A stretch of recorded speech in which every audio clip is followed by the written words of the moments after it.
Museum historical residence of Lucy Maud Montgomery during 1894-95.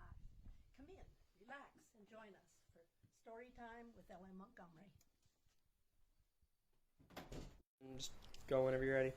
Okay, my name is Barbara Burleigh, and I'm going to talk about the wreck of the Marco Polo. Cavendish Beach was one of Maud's favorite childhood haunts, and it provided the subject material for her first publication. It's only fitting that Cavendish Beach would provide the subject material for the second story she would write for the Montreal Witness School competition in February of 1890, and for which she received word in May that she had placed third in the country. This story centers around the story of the wreck of the Marco Polo off Cavendish Beach in 1883. Maud was only 8 years old at the time of its doom, and she had witnessed this tragic but very exciting event. The Marco Polo had been built in one of the shipyards of New Brunswick and launched at Marsh Creek near St. John in April 1851. Historical facts about the construction of the Marco Polo state: James Smith, builder of the Marco Polo, revolutionized the way tall ships were designed and constructed.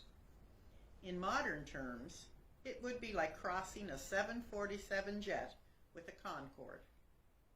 He combined the broad beam timber bark with the sleek lines of a clipper ship bottom. The Marco Polo's unique design, superb construction, legendary prowess promoted Canadian shipbuilding around the world, although its launch caused some noteworthy news reports. A news brief in the St. John Weekly Chronicle, dated April the 18th, 1851, reads, "Yesterday, a large ship built and owned by Mr. Smith at Courtney Bay was launched from his building yard. On clearing the ways, her keel struck the sand, and she fell over on her side. Several persons were severely injured by the chains, etc., which fetched way and run down to leeward on the deck." The next day, the New Brunswick Courier reported, "A large and elegant vessel called the Marco Polo was launched on Thursday morning last from the building yard of Mr. James Smith at Courtney Bay. He was also the owner. She was 3 complete decks, measured 1,625 tons, and her length aloft is upwards of 184 feet. We presume that although not quite the largest that had been built in the province, this splendid ship is probably the longest that has been built in the province. She is named after the celebrated traveler who discovered the coast of Malabar. We regret to learn that after the fine vessel had got clear of her ways in launching, she touched the bank of the creek, and the wind blowing fresh at the time went over on her beam ends, in consequence of which some of the persons on board were hurt. One boy saved himself by jumping overboard and swimming ashore. The vessel, we understood, was not injured." 2 days later, on April the 21st, the St. John Morning News reported, "Accident yesterday. A large ship built and owned by Mr. Smith at Courtney Bay was launched from his building yard. On clearing the ways, her keel struck the sand and she fell over on her side. Several persons were severely injured by the chains, etc." Again, on April the 23rd, 1851, the news brief read, "The new ship built by Mr. James Smith, Courtney Bay, which fell over on launching, we are glad to find is now in our harbor, apparently none the worse for her fall. Her maiden voyage to Liverpool, England, with a cargo of timber, was completed in only 15 days. In June of 1852, she was sold to James Baines, Liverpool, England, for the Blackball line of Australia packets and was rebuilt to be used in passenger trade between England and Australia. She made several trips between England and Australia, but in 1861 she struck an iceberg south of Cape Horn. In 1867 she failed to pass the passenger survey and was then used for general cargo trade until 1871, when she was sold to be used in the coal and timber trade. She was reduced to a bark rig in 1882 and sold again to Captain Bull of Christiania, Norway, now known as Oslo.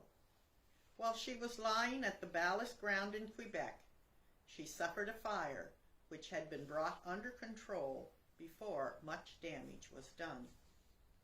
They loaded a cargo of deals bound for Norway and set sail on July the 19th, 1883. 3 days into their journey up the St. Lawrence, she sprang a leak, and the pumps could not hold back the water. A fierce storm began on July the 23rd, and Captain Bull decided to head for the north shore of Prince Edward Island and run the ship ashore to save the crew and cargo from sinking at sea. The wreck of the Marco Polo, as remembered and recorded by 15-year-old Lucy Maud Montgomery. It was published in the Montreal Witness in February 1891 and was copied by the Daily Patriot of Charlottetown on March the 11th, 1891. The Wreck of the Marco Polo in Canadian Prize Stories by Lucy Maud Montgomery, Cavendish, PEI, written at the age of 15. Maud, at 34, became famous for her story, Anne of Green Gables. In writing an essay for the Witness, it is not my intention to relate any hairbreadth escapes of my ancestors, for though they endured the hardships of incidental to the opening of a new country, I do not think that they ever had any hair-raising adventures with bears or Indians. It is my purpose, instead, to relate the incidents connected with the wreck of the celebrated Marco Polo off Cavendish in the summer of 1883. Cavendish is a pretty little village bordering on the Gulf of St. Lawrence and possessing a beautiful sea coast, part of which is a stretch of rugged rocks and the rest of broad, level beach of white sand. On a fine summer day, a scene more beautiful could not be found than the sparkling blue waters of the Gulf, dotted over with white sails and stately fishing vessels. But it is not always so calm and bright. Very often, furious storms arise, which sometimes last for several days, and it is in one of those that the Marco Polo came ashore. The Marco Polo was a ship of the Blackball line of packets and was the fastest sailing vessel ever built, her record never having been beaten.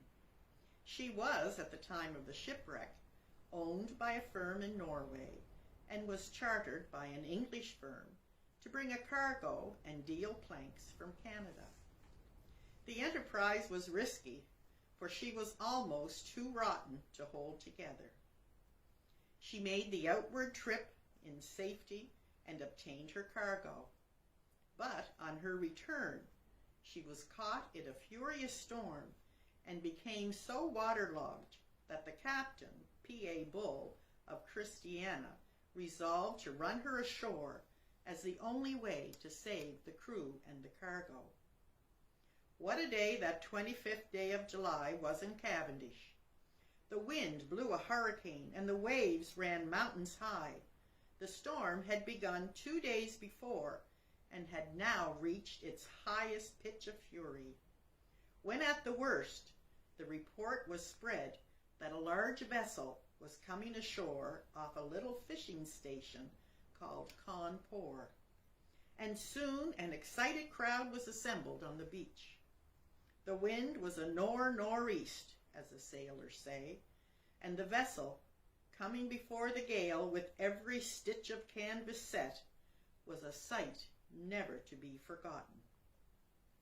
She grounded about 300 yards from the shore, and just as she struck, the crew cut the rigging, and the foremast and the huge iron mainmast, carrying the mizzen-top mast with it, went over with a crash that could be heard for miles above the roaring of the storm.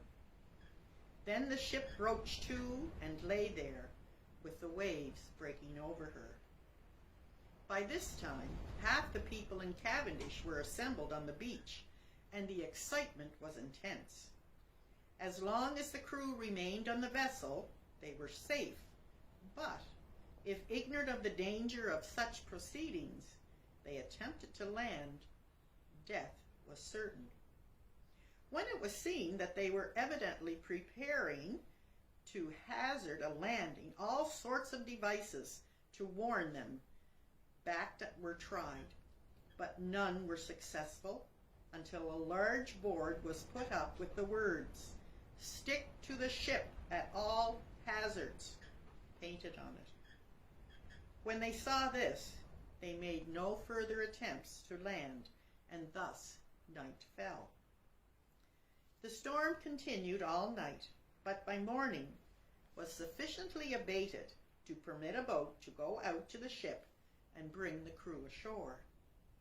They were a hard-looking lot, tired, wet, and hungry, but in high spirits over their rescue, and, while they were refreshing in the inner man, the jokes flew thick and fast.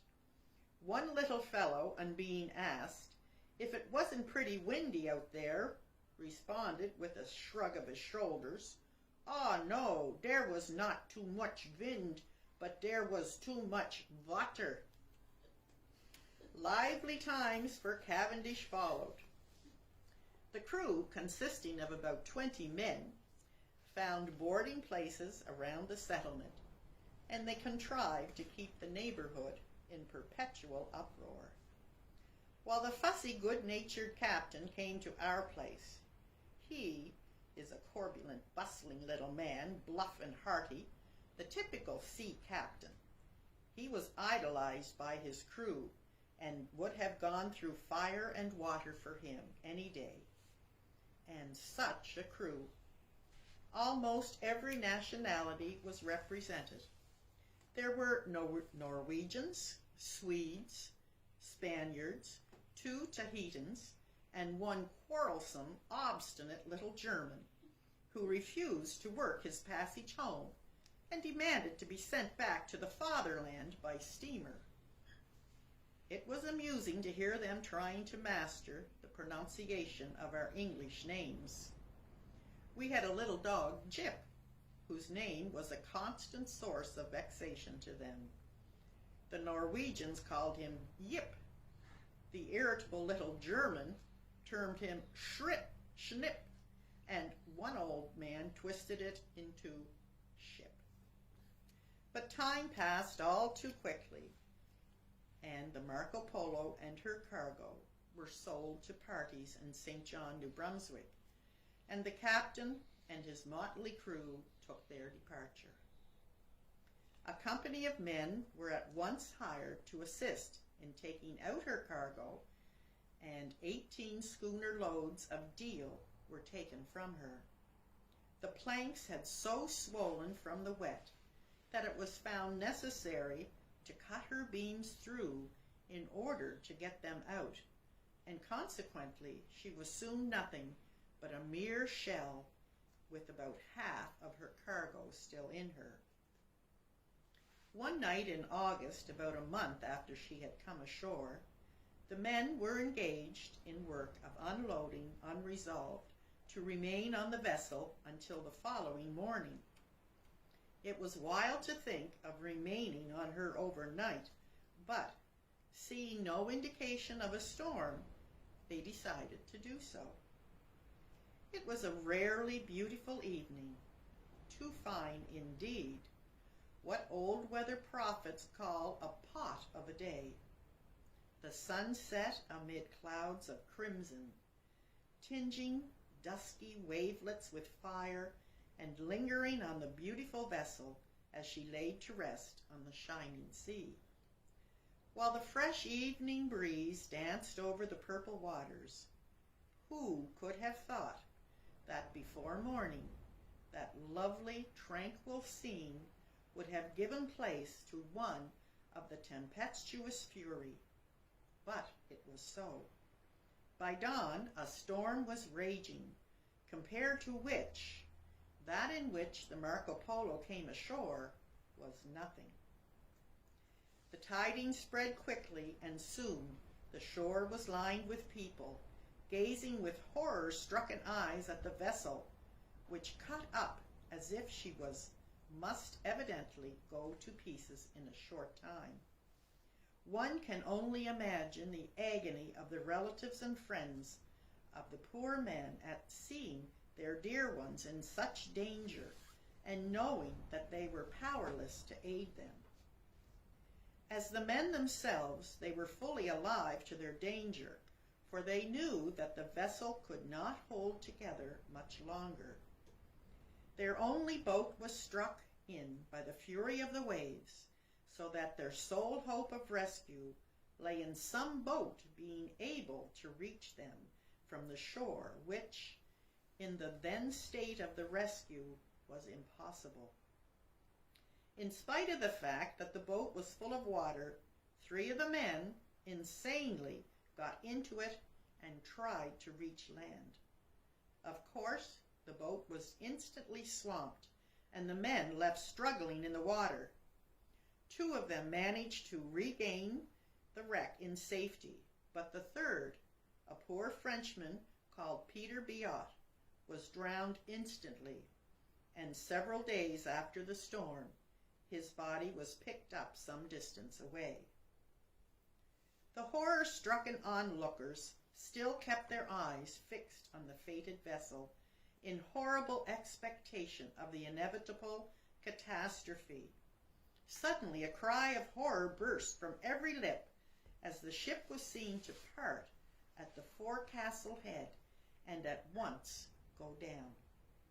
The next minute, however, it was seen that the windlass and the small piece of the bow still remained held by the anchors, and that the men were clinging to this. With the courage of desperation, several attempts were now made to reach the wreck, but all of the boats filled with water and were compelled to return. Nothing could now be done till the storm would abate, and it was only one chance in 100 that the fragment would hold so long. Meanwhile on the beach was a sight to behold.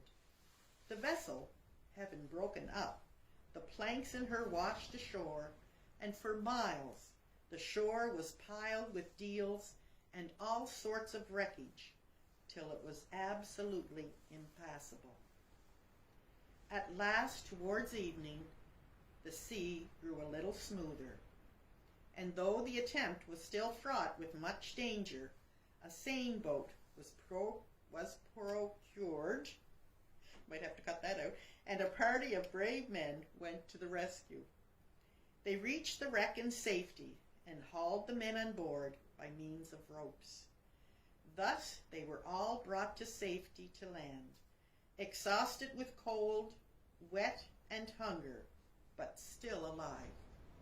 What rejoicing there was when they were safely landed, and as the kindly neighbors crowded around with that touch of nature that makes the whole world kin, there was joy indeed, except among the poor Frenchman's relatives, who were mourning the loss of their friend. About a week afterward, in another gale, the last vestige of the vessel disappeared, and that was the end of the famous Marco Polo. Celebrated in song and story, her copper bottom, shamans, anchors, etc., in all, It was said about $190,000 are still there, and though almost buried in the sands, in a clear, calm day, the little fishing boats sailing over the spot can discern far beneath the remnants that mark the spot where the Marco Polo went down. Perfect. Oh, I can. a lot of